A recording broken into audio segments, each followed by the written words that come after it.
Welcome to the Same Side Selling Podcast. I'm your host, Ian Altman. I received a LinkedIn message the other day, and I want to read it to you because you can't make this stuff up, and I actually want to bring it on screen so that I can view it, and I'll share it with you and read it, which is, "Hi, Ian, not looking to spam you with messages, but I'd just like to see if you're currently looking for a lead generation initiative." That's like saying to somebody, not looking to be rude, and you know whatever they're going to say next is rude. So, look, I don't want to be too forward. They're going to be too forward. Look, I don't want to sound racist. Rest assured, the next thing they say is going to sound racist. It's one of those things where it's a bad way to reach out. And what I think is funny is that this is somebody who is in the business of trying to do lead generation. So what I really want to talk about in this episode is the big mistakes that I see people making on LinkedIn, the major oversights, the foolish ways people reach out that candidly ruins the platform. So if we can help people, and it may be that you watch this episode and you say, okay, I'm going to forward this to this vendor of mine, because that's one area is people reach out, they use things like InMail. They haven't gone through a mutual connection. They've established no expertise, and then they reach out that way. My other favorite is another one I got recently from someone that said, "Hey, I want to know if you're looking for this type of service." I said, "Thanks so much for reaching out. Really not interested in that." They said, "Well, can you refer me to somebody else?" And I replied, "Let me see if I get this straight. I don't know you. I have no experience with you, and you want me to introduce you to someone in my network. I guess I could. What do you want me to say? Hey, by the way, here's somebody. I have no idea who they are. When they reached out to me, I thought they were pretty much useless. You might feel they're useless too." You haven't established any expertise, yet you're asking for additional information. You're asking for favors, but you haven't done anything to help them. My other favorite is the people who reach out, and it starts with something like this. It starts with, "Hey, Ian, your profile caught my eye and it looks like we know some of the same people. I'd love to add you to my network." Now, those of you who know me know that I have a standard reply for all those. It's built into a little key sequence. I type 4 characters and it says, if the person's name is Jeremy, "Jeremy, thank you for reaching out. What specifically inspired your connection?"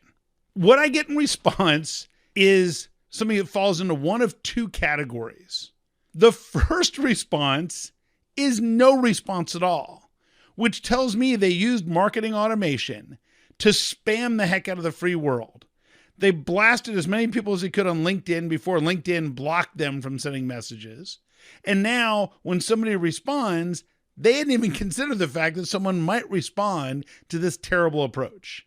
In fact, it's so pathetic, they're thinking, well, I wouldn't respond. Who else would? And anybody who responds, it's probably a bot. The second category of response is when people immediately jump into a pitch.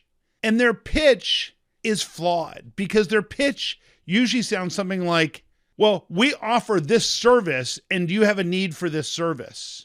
For example, we offer software development and it's really cheap. So can I send you a proposal?" Once again, I have no idea who you are. You haven't established any expertise. You're telling me about what it is that you do, but you don't know anything about what my needs might be. It would be like walking into a networking event. You walk into the networking event, somebody comes up to you and says, "Hi, I'm Jim." And you say, "Jim, let me tell you about what we do for software development." Jim would smack you in the head, and rightfully so. I'm not condoning violence, but it would be offensive. And quickly, Jim would tell everyone else in the room, "Look, you want to stay away from this Jeremy person because they're a pariah and they're just looking to use other people in the room." So how could you reach out instead? Well, for starters, you can take some time before you do any of this type of outreach. And you can ask yourself, who are the people we help the most? What's the profile of organizations we can help the most? Here's a spoiler alert. It's not the number of companies, the industry they're in. That's just like too trivial. It's more, I want to see people who are experiencing this type of challenge.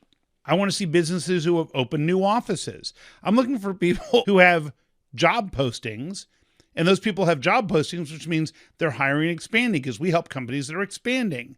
It may be companies that are doing big marketing initiatives, launching new products. It may be companies that are continue to expand. So maybe you sell commercial real estate and you want those opportunities. Maybe you're in the insurance industry, and if they're hiring more people and adding offices, they probably have new insurance needs.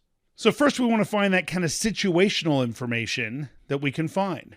Then once we identify those people, take the time to see what they are posting and add comments and like the things that they post and engage with them at that level. Now, if you've done that, after a little bit of time, you could say, hey, I've really enjoyed your post about X, Y, and Z. Would you be open to connecting here on LinkedIn? Well, now they say, oh yeah, that's the person who liked 5 or 6 of my posts. That's fine. This is not open season now for you to pitch your stuff. All I would say is, hey, thanks so much for connecting. I look forward to learning more about what it is that you're doing. Now that we've established some sort of rapport and relationship, and I continue to share things with them, I might even share something with them that says, hey, here's an article that I thought you might find interesting about the kinds of patterns, the types of issues that we're seeing come up in your industry that are kind of trends that we're starting to notice. I thought you might find that interesting. And then you share information, you get their feedback. You might even say, hey, we're drafting something about these common issues in this industry. Which ones do you think might be relevant? You might even create a poll. You could create a poll that says, here are the top 3 issues that we're seeing these days. Which one do you think is most relevant? Well, if you create a poll on LinkedIn and people vote on it, you can see who voted on which answer. And now you get a sense of what might be relevant to those people. See, LinkedIn is not a sprint. It's a marathon. And too many people approach it like a sprint. Oh, I'm going to spam a whole bunch of people. I'm then going to pitch them on our stuff. And what they tell us is it's a numbers game. So I'm going to reach out to 1,000 people. Of those 1,000, 100 are going to say that they might have some interest. Of those 100, 10 will actually want to speak with us. And of those 10, maybe 3 will be a good client. We can get 1. So I reach out to 1,000 people to get 1 client. What you've also done is pissed off 999 people. And it's people who say that person's a loser. Now, if someone reaches out to me and hasn't done their homework, how likely am I to refer them to somebody else? I'd look like a fool. Oh yeah, let me refer to this person who wouldn't take 30 seconds to research my background before reaching out to me. I had another one recently where someone reached out and they said, well, I'd love to talk to you about how we can help you because we're experts at business growth. And I said, okay, so what is it about my profile that led you to believe that I need help when it comes to business growth? And the person responded and said, well, I know that for a lot of speakers, sales and business development is something that's really challenging. And I said, okay, so which topics led you to believe I need help in that area? And then the person responded and said, oh, I'm sorry. I didn't realize in your profile. And yeah, I'm familiar with your book. And I said, well, maybe you should read it.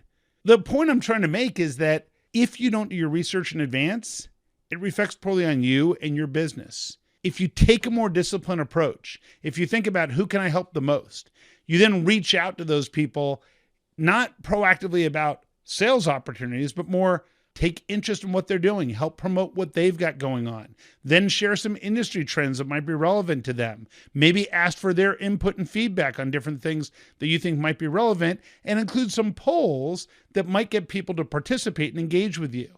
Now you've got a foundation where you can actually have a discussion, and you better start with, here are the problems that we solve for people like you, not here's what I'm trying to sell.